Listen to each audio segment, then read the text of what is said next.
तो कहने का मतलब यह है कि अब एस सिद्धार्थ जी का जो ये पत्र है उससे तो यही लग रहा है कि विद्यालय की विधि व्यवस्था से अब उन्हें कोई मतलब नहीं रह गया है और अच्छे से कैसे पढ़ाया जाए इस पर फोकस होना चाहिए।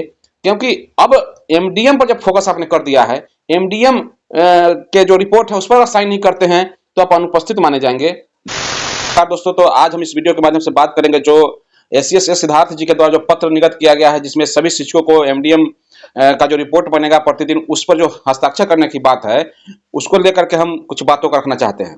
तो आपको बता दें कि यह एक पत्र जो निर्गत हुआ है, इसके बाद से हो सकता है कि विद्यालय में एक उपापोह की स्थिति बनेगी, आपस में शिक्षक और हेडमास्टर को लड़ाने की जो साजिश हो गई है। और इसमें जो कहा जाए कि जब शिक्षक उस रिपोर्ट पर दस्तखत नहीं करेंगे तो वो अनुपस्थित माने जाएंगे। अब आप खुद सोचिए कि दिन भर जो हाजिरी लगा करके, ऑनलाइन हाजिरी लगा करके दिन भर क्लास करेंगे और शाम में आउट करेंगे, उसके बाद भी हाजिरी बनी हुई आपको नहीं माना जाएगा जब तक कि आप एमडीएम की रिपोर्ट पर दस्तखत नहीं करेंगे। कुल मिलाकर के अगर कहें तो एस सिद्धार्थ जी के द्वारा जो ये पत्र निर्गत हुआ है, अगर हम गलत नहीं है तो हम बस इतना ही कहना चाहेंगे, इस पत्र का जो मजमून है उस पत्र को अगर मान ले तो बिहार में शिक्षा के लिए और शिक्षा की गुणवत्ता के लिए अब कोई पहल नहीं की जा रही है, बल्कि एमडीएम कैसे बच्चों तक पहुंचाया जाए, एमडीएम कैसे अच्छा से अच्छा खिलाया जाए ताकि 2025 का इलेक्शन आसानी से सरकार को जिताया जा सके। मतलब कुल मिला के कहे तो स्कूल का जो विधि व्यवस्था है वह पढ़ाई लिखाई के लिए मूल रूप में नहीं है, बल्कि एमडीएम को संचालित अच्छा से कैसे किया जाएगा, एमडीएम को बच्चों तक कैसे पहुंचाया जाएगा, इस पर पूरा फोकस अब हो गया है।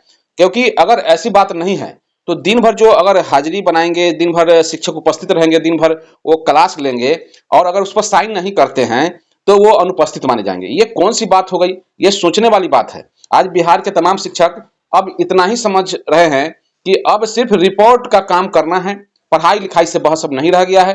एक तो पहले ही शिक्षक इन बहुत सारी आदेशों को लेकर के परेशान रहते थे, ऊपर से एक नया आदेश। और शिक्षा विभाग पहले जो एमडीएम का संचालन एचएम के द्वारा करवाती थी, तो एचएम तो ऑलरेडी इससे परेशान रहते थे, वो न चाहते हुए भी ये एमडीएम का कार्य करते थे।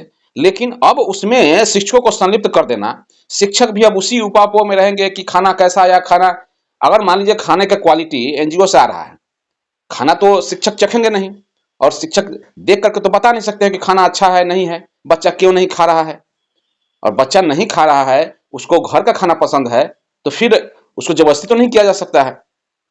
और इन सारी बातों को लेकर के कई तरह की बातें हैं, खाना कम आएगा, बच्चे को पूरा खाना नहीं मिल पाएगा, या खाना अगर आता है उसकी क्वालिटी अच्छी नहीं है, बच्चे नहीं खाते हैं, तो इसमें शिक्षक कहां से दोषी हो गया?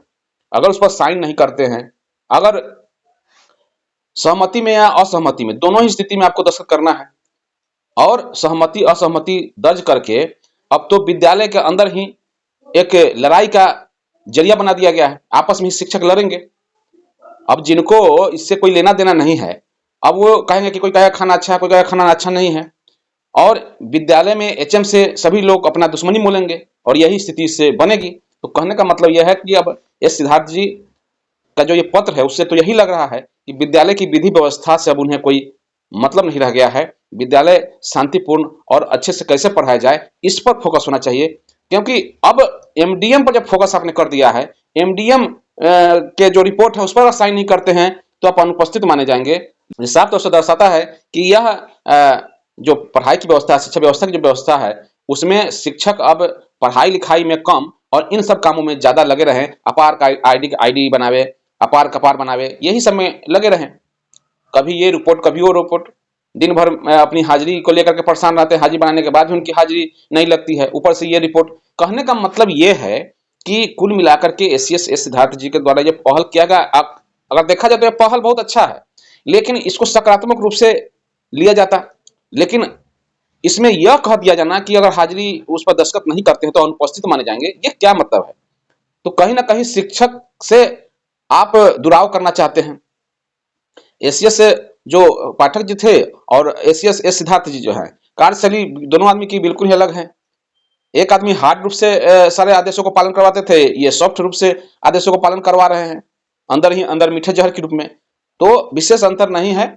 और देखा जाए तो अब स्थिति विद्यालय की अच्छी नहीं लग रही है इस स्थिति से, इस चिट्ठी से। तो फिलहाल इस वीडियो में इतना ही। वीडियो कैसा लगा आप लोग कमेंट के माध्यम से अपना फीडबैक दीजिएगा कि आप लोग इस पर क्या विचार रखते हैं। क्या एमडीएम के संचालन में शिक्षकों को सम्मिलित करना क्या उचित है?